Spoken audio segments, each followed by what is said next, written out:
नमस्कार, news state देख रहे हैं आप। मैं हूं आपके साथ धीरेन्द्र अवस्थी। वायनाड सीट छोड़ने के बाद राहुल गांधी का न्यूज स्टेट पर एक्सक्लूसिव इंटरव्यू। राहुल गांधी ने हमारे सहयोगी से कई मुद्दों पर खास बातचीत की है, सुनाते हैं आपको। इस वक्त मेरे साथ एक ऐसी हस्ती मौजूद है जिन्होंने लोकसभा चुनाव के मद्देनजर पसीना बहाया और बेहतर प्रदर्शन किया। मेरे साथ राहुल गांधी जी हैं, कांग्रेस के पूर्व अध्यक्ष, रायबरेली से आप सांसद। नमस्कार राहुल जी, हमने आपको देखा कि आपने देश भर में पसीना बहाया और आज एक बड़ा फैसला आपने लिया वायनाड छोड़ने का, रायबरेली में रहने का। यह फैसला कितना भावुक भरा है, ऐसा क्यों किया आपने? नहीं, काफी मुश्किल डिसीजन था, इमोशनल डिसीजन था, क्योंकि मेरा दोनों जगह से इमोशनल रिश्ता है, रायबरेली से और वायनाड से। पिछले 5 साल से मैं वायनाड का मेंबर ऑफ पार्लियामेंट हूं और बहुत अच्छा मेरा एक्सपीरियंस रहा, बहुत प्यार मिला, बहुत रिस्पेक्ट, लव एंड अफेक्शन मिला।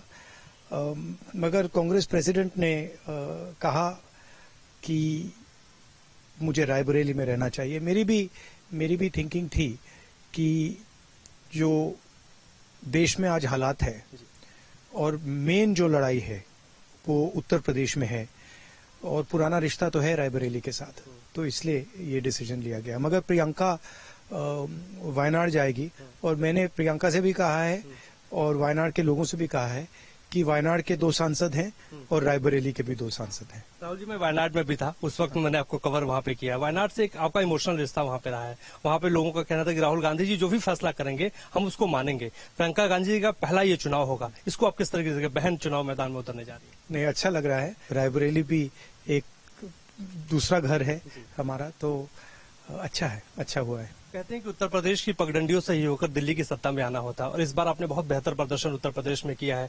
6 सीटें जीती और 6 ऐसी सीटें जो 45,000 से कम पे आपने जीता। उत्तर प्रदेश की जनता को क्या कहेंगे राहुल गांधी? नहीं, देखिए, ये जो एक्चुअली उत्तर प्रदेश में रिजल्ट आया है, ये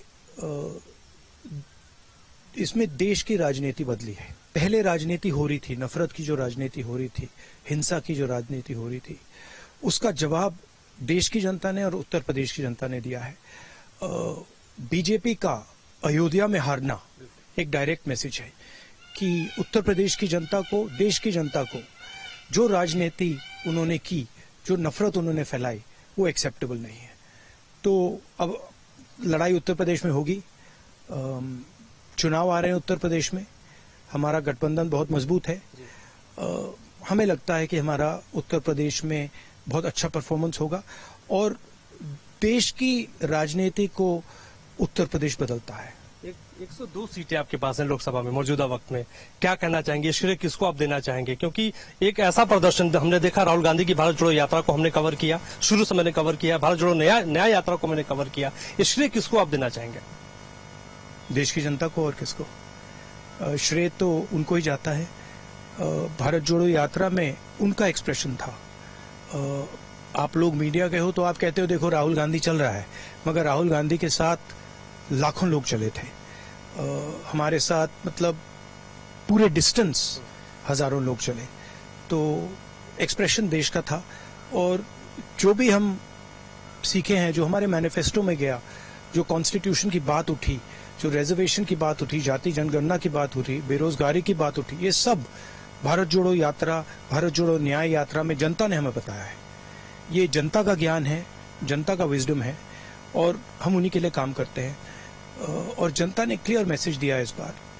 और मुझे लगता है कि ये जो विपक्ष का रिजल्ट आया है और जो 102 सीटें आई हैं, ये फ्री एंड फेयर इलेक्शन नहीं था। इसमें मीडिया बीजेपी के साथ थी, आपने देखा। इसमें इंस्टीट्यूशंस बीजेपी के साथ थे। इलेक्शन कमीशन ने पूरा मतलब कैंपेन फॉर्मेट में चुनाव बनाया 3-4 महीने का। तो ये फ्री एंड फेयर इलेक्शन नहीं था। मगर इस अनफेयर इलेक्शन में भी जनता ने अपनी व्यू सामने रख दी। मुझे लगता है कि अगर ये फ्री एंड फेयर इलेक्शन होता तो बीजेपी को 102-104 सीट मिलती और कांग्रेस पार्टी को फुल मेजोरिटी मिलती, इंडिया गठबंधन स्वीप करता। धन्यवाद। एक आखिरी सवाल पूछूंगा, बहुत इंपॉर्टेंट सवाल है कि आपने 102 सीटें तो जीत ली, अब आगे चुनौतियां कितनी बड़ी आपके लिए होंगी आने वाले वक्त में, क्योंकि कई राज्यों के चुनाव हैं? देखिए, 102 सीट जीती, ये इसको एक तरीका है देखने का। दूसरा तरीका है कि पिछले 10 साल से जो विजन नरेंद्र मोदी जी ने दिया वो फेल्ड विजन है।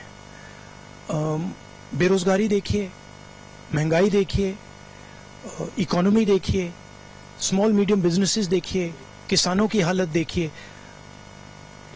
चाइना हिंदुस्तान की धरती में बैठा है।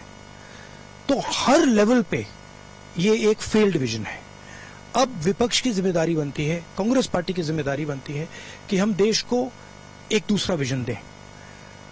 आगे का रास्ता क्या है, किस प्रकार से देश को आगे चलना चाहिए, बेरोजगारी के मामले को कैसे निपटा जाएगा, महंगाई पर क्या एक्शन लिया जाएगा, जो चुने हुए लोगों की राजनीति चल रही है, जो कंसंट्रेशन ऑफ पावर हो रहा है, कंसंट्रेशन ऑफ वेल्थ हो रहा है, इसको हिंदुस्तान कैसे बदलेगा, ये सवाल हैं।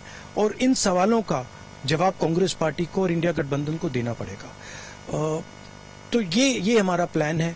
मैनिफेस्टो में हमने विजन रखा था और काफी सक्सेसफुल आइडिया है, उसमें बहुत क्रांतिकारी आइडियाज हैं। महालक्ष्मी प्रोग्राम, जाति जनगणना, जो हमारा पहली नौकरी पक्की स्कीम है, तो उस डायरेक्शन में विजन बनेगा, मगर काम हमारा अभी शुरू हो रहा है। Thank you so much Rahul ji, हमसे खास बातचीत करने के लिए। इस वक्त राहुल गांधी जी हमारे साथ हैं, सहयोगी जगदीश के साथ मोहित राज दुबे, दिल्ली। बढ़ते आगे, यूपी में बीजेपी की हार के बाद